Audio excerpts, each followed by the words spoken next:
अब theory of evolution मैं बाद में बोलूँगा क्योंकि आपके चैप्टर में है, लेकिन फ़िलहाल हम सेल के बारे में पढ़ते हैं। तो इतना आपको याद रख लेना चाहिए क्योंकि ये कई बार एग्ज़ाम में आ जाता है कि रॉबर्ट हुक ने सबसे पहले सेल को देखा, लेकिन वो लिविंग सेल नहीं थे, उनके पास एक कॉर्क था, उन्होंने dead structure of living cells देखा। उसके बाद आते हैं Anton von Leeuwenhoek. Anton von Leeuwenhoek ने लिविंग सेल देखा पहली बार। उसके बाद आते हैं रॉबर्ट ब्राउन, जिन्होंने लिविंग सेल में न्यूक्लियस को ढूंढ निकाला। उसके बाद आते हैं पुरकिंजी, जिन्होंने न्यूक्लियस के बाद सेल में साइटोप्लाज्म को ढूंढा और उसका नाम दिया। उसके बाद हमारे पास आते हैं कैमिलियो गोल्जी, जो गोल्जी अपैरेटस को ढूंढने में सफल हुए। उसके बाद आते हैं श्लेडेन और श्वान, दो बड़े साइंटिस्ट, मैथायस श्लेडेन और थियोडोर श्वान, जिन्होंने सेल थ्योरी दी। इसी सेल थ्योरी के कारण आज हम इतने आगे बढ़ पा रहे हैं। उसके बाद एक बड़ा नाम आता है जो शायद आपके सिलेबस में ना हो, लेकिन ये आपको जान लेना चाहिए कि क्रिक और वॉटसन ने डीएनए की खोज की। खोज तो नहीं की बताऊंगा, उन्होंने एक थियरी दी कि डीएनए का स्ट्रक्चर क्या हो सकता है। अब आपके पास इनफ इंट्रोडक्शन है कि सेल को किसने खोजा और किस तरह उसकी जो डिस्कवरी हुई। अब हम मूव ऑन करते हैं डिफरेंट टाइप्स ऑफ सेल्स। मैंने आपको बताया था कि एक होता है प्रोकैरियोटिक सेल, एक यूकैरियोटिक सेल। तो प्रोकैरियोटिक सेल और यूकैरियोटिक सेल में बेसिक डिफरेंस ये होता है कि टाइप ऑफ न्यूक्लियस उनमें अलग होता है। मैं यहाँ पर आपको दिखाता हूँ, ये जो है ये पार्ट, ये जो पूरा ऑर्गेनल है, ये जो ऑर्गेनल, ओके, ये ऑर्गेनल पूरा एक न्यूक्लियस है।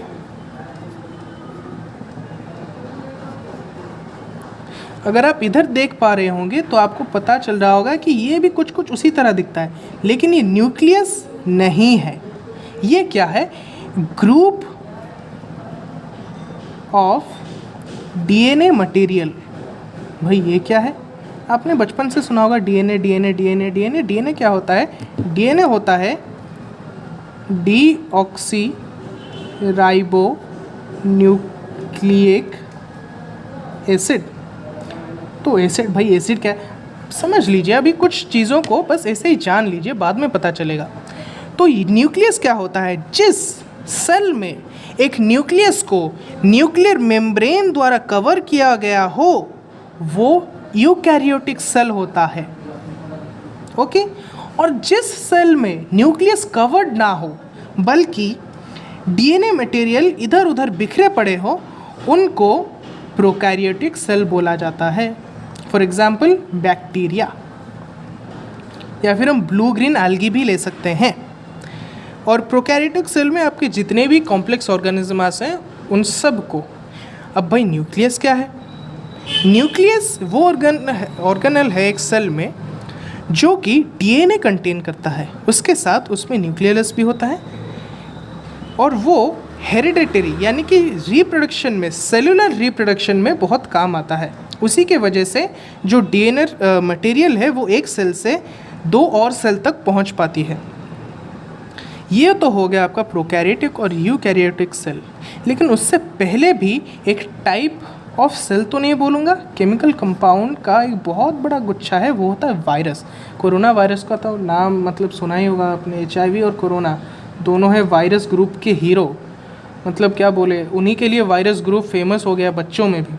तो वायरस क्या चीज़ है बेटा? वायरस एक ऐसी चीज़ है जो एक सेल की तरह दिखती है, एक सेल से बहुत छोटी है, लेकिन ये लाइफ का कंडक्ट तभी कर सकती है, रिप्रोडक्शन तभी कर सकती है जब ये किसी लिविंग ऑर्गेनिज्म में हो, और वो भी किसी एक पर्टिकुलर लिविंग ऑर्गेनिज्म के सूटेबल कंडीशन में, तो वो एक्टिव हो जाती है और रिप्रोड्यूस करने लगती है।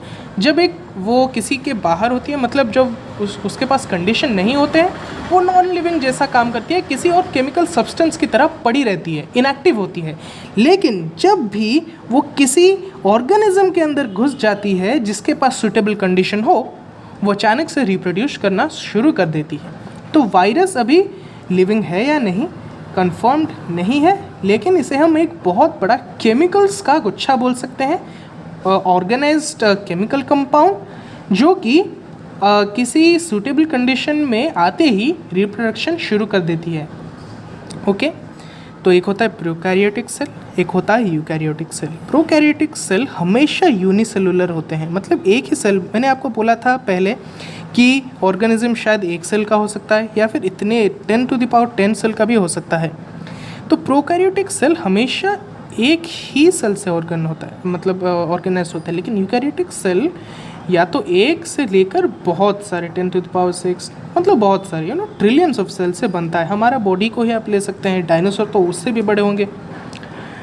तो प्रोकैरियोटिक हमेशा एक ही सेल से बनता है और ये काफ़ी वीक ऑर्गेनिजम्स होते हैं, लेकिन काफ़ी हमें मतलब बीमारी में भी डाल सकते हैं।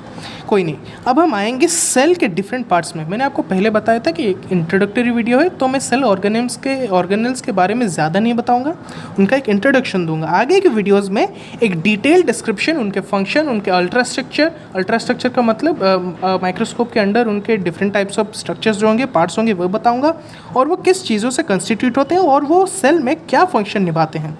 फिलहाल के लिए बस उनका नाम और थोड़ा सा इंट्रोडक्शन ही काफ़ी है। देखिए, मैंने आपको पहले बता रखा था कि ये एक न्यूक्लियस है। अब न्यूक्लियस क्या करता है, इसमें डीएनए मटेरियल होता है। आपके पास ये ब्लू चीज़ जो दिख रही है वो होता है डीएनए। ओके, आपने सुना होगा क्रोमोसोम। तो क्या होता है कि जब कोई सेल रीप्रोड्यूस करती है, ओके, तो ये क्रोमोसोम एक बिछड़े हुए होते हैं।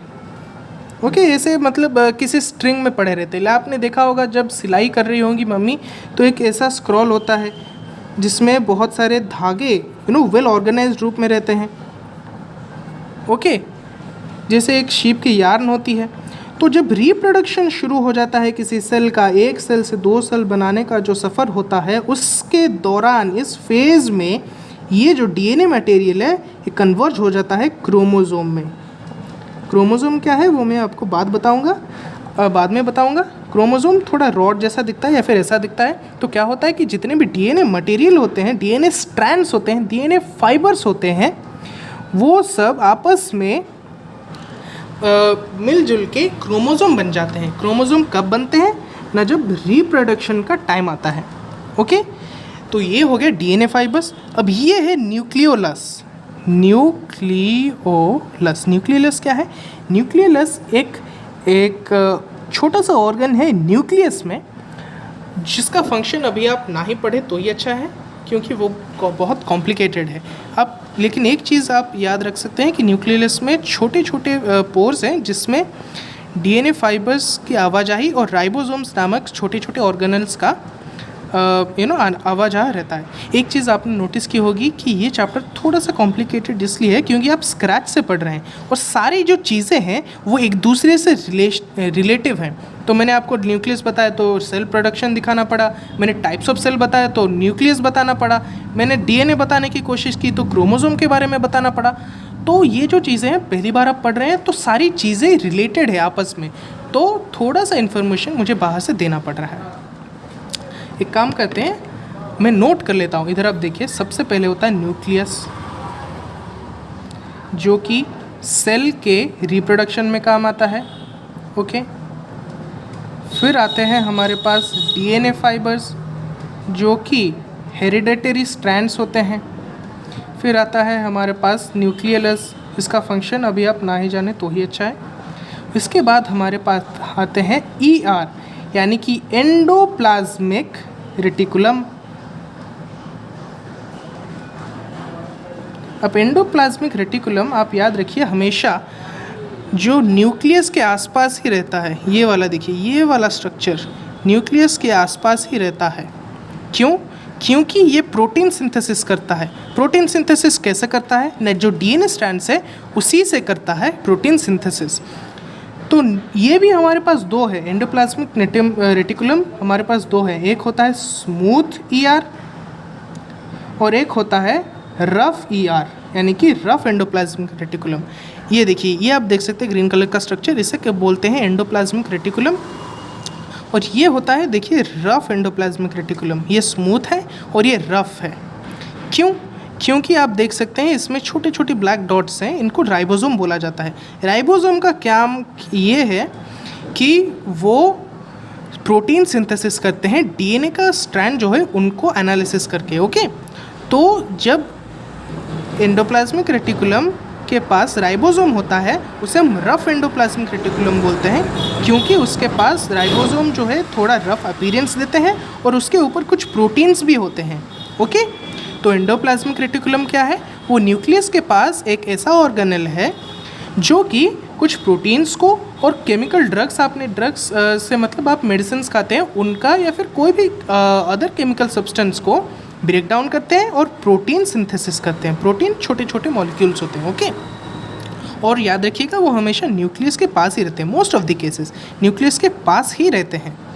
और क्या है, एक स्मूथ होता है, एक रफ होता है। स्मूथ वाला वही काम करता है, लेकिन रफ वाला वो उसके पास राइबोसोम्स होता है जिसके लिए वो प्रोटीन सिंथेसिस करता है। अब मैं आपके पास जाऊंगा माइटोकॉन्ड्रिया को लेकर। माइटोकॉन्ड्रिया एक डायलॉग आप याद रख लीजिए। माइटोकॉन्ड्रिया होता है पावर हाउस ऑफ सेल। ये तो एक डायलॉग है बेटा बायोलॉजी स्टूडेंट्स का, याद रख लीजिए। आप भी पहले जानते होंगे पावर हाउस ऑफ सेल इसलिए बताया गया है क्योंकि इसके पास एटीपी सिंथेसिस करने का एबिलिटी होता है। सिंथेसिस, ओके, मतलब एटीपी बना लेता है वो, जिससे कि ATP is the unit of power और energy inside the cell. Power अब बोलेंगे फिजिक्स में पढ़ा था, वो तो जूल था, नहीं, इनसाइड द सेल एक नाम दिया गया, मतलब एक कॉमन नेम। ओके, तो माइटोकॉन्ड्रिया का ये काम है। अब ये है कैमिलियो गोल्जी द्वारा खोजा गया Golgi apparatus. Golgi apparatus actually वो चीज़ होता है जो प्रोटीन को डिफरेंट पार्ट्स ऑफ सेल में लेके जाता है। कहाँ लेके जाता है? वो साइटोप्लाज्म में घुमाकर लेके जाता है। देखिए, ये एक बेसिक इंट्रोडक्शन है, इसीलिए बहुत सारे ऑर्गेनल्स आपको बताए भी नहीं गए हैं, सिर्फ बेसिक चीज़ें ही बताए गए हैं। ओके, तो गोल्जी अपैरेटस उन अननोन ऑर्गेनल्स के पास प्रोटीन लेकर जाता है। तो अभी तक हमने क्या पढ़ लिया? एक न्यूक्लियस होता है, उसके अंदर डीएनए फाइबर्स होते हैं जो कि रिप्रोडक्शन के टाइम क्रोमोसोम में कन्वर्ट हो जाते हैं, ऐसे दिखते हैं। और एंडोप्लाज्मिक रेटिकुलम वो चीज़ें हैं जो प्रोटीन सिंथेसिस करते हैं और केमिकल्स चीज़ें जो केमिकल्स होते हैं वो उनको भी ब्रेक डाउन करते हैं। न्यूक्लियस में एक न्यूक्लियर मेम्ब्रेन होता है, आप याद रखिए, इसे मैं डिटेल्स में बताऊंगा, अब थोड़ा सब्र कीजिए बस। अब क्या है, उसके बाद क्या पढ़ा? Mitochondria the power house of cell. उसके बाद हमने क्या पढ़ा? Golgi apparatus. अब बारी आती है हमारे पास वैक्यूल्स की। वैक्यूल्स देखिए, साइटोप्लाज्म में ऐसे छोटे छोटे वैक्यूल्स होते हैं, मतलब सेल सैप होता है उनमें। वैक्यूल्स का काम क्या होता है कि वो कुछ सेल सैप में कुछ एसिड्स होते हैं या फिर कुछ फैट होते हैं, कुछ प्रोटीन्स होते हैं, उनमें स्टोर करते हैं, एक स्टोरेज हाउस की तरह। आपके किचन को ही मान लीजिए, उसमें थोड़ा सा स्टोर होके रहता है। ओके, उसके बाद क्या आता है? राइबोसोम। मैंने आपको पहले ही बोला है, राइबोसोम हालांकि आपके सिलेबस में नहीं है, लेकिन ये क्या करता है कि प्रोटीन सिंथेसिस में हेल्प करता है। मैंने आपको बोला था एंडोप्लाज्मिक रेटिकुलम में ये प्रोटीन सिंथेसिस होता है, तो राइबोसोम जो है डीएनए के हेल्प से प्रोटीन सिंथेसिस में हमें मदद करता है। ओके, तो ये क्या है बेटा? ये होता है हमारा लाइसोसोम। ये काफ़ी खतरनाक सेल है। लाइसोसोम जो है वो सेल सुइसाइड करवा जाता है। जी हाँ, पबजी में सुना होगा, बेटे ने बाप के 40,000 लेकर डुबा दिया और फिर सुसाइड कर लिया। ऐसा कभी नहीं करना चाहिए, लेकिन क्या करें, सेल में एक सुसाइडल ऑर्गेनल है, लाइसोसोम। क्या है ये? सुसाइड आपको ज़िंदा रखने में मदद करती है। मान लीजिए ये सेल कैंसरस हो गया, ओके, या फिर ये सेल बीमार पड़ गया, ये फट गया, इधर रप्चर हो गया, किसी वायरस ने अटैक कर दिया। ये वायरस है कोरोना वाला, और इधर आके इसने अटैक कर दिया। देखिए, कोरोना वायरस के बारे में बोल रहा हूँ, बस एक एग्जाम्पल है, इसे साइंटिफिकली मत लीजिएगा। ओके, आपके पास इतना स्कोप नहीं है। तो मान लीजिए कोई सेल किसी कारण मतलब बीमारग्रस्त हो गया और ख़राब हो गया, तो लाइसोसोम क्या करेगा?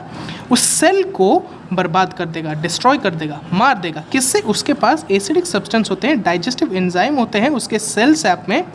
ओके, तो सेल सैप के वो ब्रेकआउट कर देता है और जितने सेल हो मतलब एसिड होते हैं बाहर निकल के इस पूरे सेल को डेड मतलब मार देते हैं। तो एक सुसाइडल सेल बोला जाता है। और ये जो आप देख रहे होंगे बाहरी लेयर है, ये होता है सेल मेम्ब्रेन, जिसे मैं मार्क कर रहा हूँ। ये होता है सेल मेम्ब्रेन। सेल मेम्ब्रेन का क्या काम होता है? इस सेल मेम्ब्रेन का काम होता है एक सेल को दूसरे सेल से डिफ्रेंशिएट करना, क्योंकि अगर सेल मेम्ब्रेन ना हो तो क्या होगा ना, सेल मेम्ब्रेन ना हो तो ये जो साइटोप्लाज्म है, मैं आपको बता रहा हूँ, ये जो ग्रे ग्रे कलर देख रहे हैं पूरा फ्लूइड है सेल के अंदर। न्यूक्लियस और सेल ऑर्गेनेल्स को छोड़कर एक सेल में साइटोप्लाज्म ही रह जाता है। तो दो सेल के साइटोप्लाज्म को डिफरेंशिएट करने के लिए सेल मेम्ब्रेन। जैसे मान लीजिए कि मैं आपके घर में कुछ खाना भिजवाऊंगा, एक पॉलीथीन में दाल भिजवाऊंगा और एक पॉलीथीन में खीर भिजवाऊंगा। अब अगर मैं उसे एक कटोरे में दे दूं तो क्या होगा, दोनों मिल जाएगा और आपको खाने में अच्छा नहीं लगेगा, आप फेंक देंगे। तो मैं क्या करूंगा, मैं एक पॉलीथीन में थोड़ी सी दाल और थोड़ी नहीं, बहुत ज़्यादा डालूंगा आपके लिए, तो एक पॉलीथीन में खीर डालूंगा और दूसरे पॉलीथीन में दाल डालूंगा। तो वो पॉलीथीन का क्या काम है, वो दोनों चीज़ों को सेपरेट रखती है। सेल मेम्ब्रेन का भी वही काम है, एक बेसिक सी चीज़ है। बाकी उसके हायर फंक्शन भी होते हैं, वो डिफरेंट टाइप्स ऑफ मॉलिक्यूल्स को आने देते हैं अंदर जो चाहिए, और जो नहीं चाहिए वो एक बैरियर बनाते हैं। ओके। और साइटोप्लाज्म याद रखिए, तकरीबन 70% of the cell is made up of cytoplasm. Cytoplasm का भी डिफरेंट कंपोजिशन है, केमिकल कंपोजिशन, वो मैं डिटेल में बताऊंगा नेक्स्ट वीडियोस में। तो अब थोड़ा सा रिवाइज कर लेते हैं। एक सेल होता है बड़ा सा, उसका 3 मेन पार्ट होता है। एक होता है सेल मेम्ब्रेन, एक होता है न्यूक्लियस और एक होता है साइटोप्लाज्म। ओके। साइटोप्लाज्म एक फ्लूइड होता है सेल के अंदर, एक बड़ा सा न्यूक्लियस होता है जिसमें डीएनए मटेरियल रहता है, और बाहर एक सेल मेम्ब्रेन होता है। भैया बोलेंगे ये सिर्फ सेल मेम्ब्रेन होता है, हमने तो सुना था सेल वॉल भी होता है। जी हाँ, सेल वॉल भी होता है। मैंने ये आपको एक एनिमल सेल दिखा है। क्या दिखाया है? Animal cell. ओके। इसमें वैक्यूल्स भी बहुत छोटे छोटे हैं।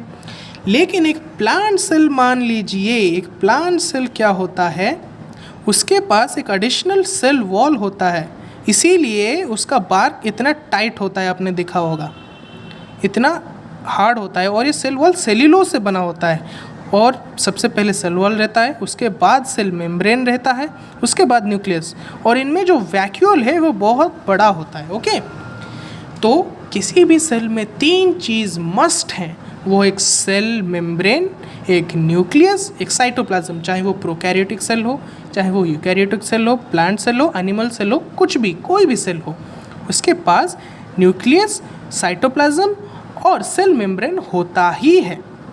अब आप बोलेंगे भैया इतना सब पढ़ा लिया, animal cell, prokaryotic cell, eukaryotic cell, plant cell, bacteria, कैसे याद रखें? कुछ समझ में नहीं आ रहा। देखिए, मैं आपको एक ब्रॉड क्लासिफिकेशन अभी तुरंत से बता देता हूँ। तो सेल का क्लासिफिकेशन आपको बताने जा रहा हूँ। ये है ऑल सेल्स, जितने भी सेल्स हैं ये इस ग्रुप में आ जाते हैं। अब क्या होगा, ये डिवाइड होगा 2 टाइप्स में। एक होगा प्रोकैरियोटिक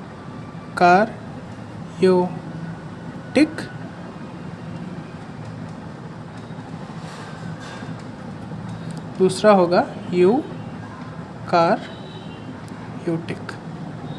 इसमें क्या होगा, nucleus absent, DNA present, nucleus present और डीएनए भी प्रेजेंट है। ओके। इसमें क्रोमेटिड फाइबर में प्रेजेंट है और इसमें एज डीएनए स्ट्रैंड्स। अब क्या होगा, यूकैरियोटिक सेल क्या है? यूकैरियोटिक सेल बहुत टाइप्स के हैं। ओके। एक होता है एनिमल सेल, प्लांट, फंजाई और कुछ सिंगल सेल्ड भी हैं जो इनमें नहीं आते हैं। ये आप एनिमल क्लासिफिकेशन में भी पढ़ सकते हैं, बायोलॉजिकल डाइवर्सिटी, जो इसके बाद में आपको पढ़ाऊँगा। ओके, टिश्यू चैप्टर के बाद। तो ये होता है। अब एनिमल सेल में क्या होता है, no cell wall, cell wall present. दूसरी बात, एनिमल सेल में माइटोकॉन्ड्रिया होता है, लेकिन प्लांट्स में क्लोरोप्लास्ट होता है। आपके एनसीईआरटी में मेंशन किया गया, क्लोरोप्लास्ट एक टाइप ऑफ प्लास्टिड है। ओके। अगर ये प्लांट सेल होता तो इसमें प्लास्टिड्स भी होते हैं। Plastids different types of coloured organelles होते हैं जो एनर्जी स्टोर और सिंथेसिस करने में हेल्प करते हैं। तो इसमें क्या होता है, no cell wall present in animals, plant cells, mitochondria present in animal cell but absent in plants, and chloroplast are present in plant cells but absent in animals. ये जो माइटोकॉन्ड्रिया और क्लोरोप्लास्ट है, इनकी एक बहुत ही अच्छी कहानी है कि ये पहले कभी इंडिपेंडेंट सेल हुआ करते थे। हमारे यूकैरियोटिक सेल ने इन्हें कब्जा कर कर अपने अंडर ले लिया और तब से ये हम में ही है इवोल्यूशन के थ्रू। ओके, तो इनके बारे में और डिटेल्स में पढ़ेंगे हम नेक्स्ट ऑर्गेनल्स के बारे में नेक्स्ट क्लास में। तब तक के लिए इतना ही।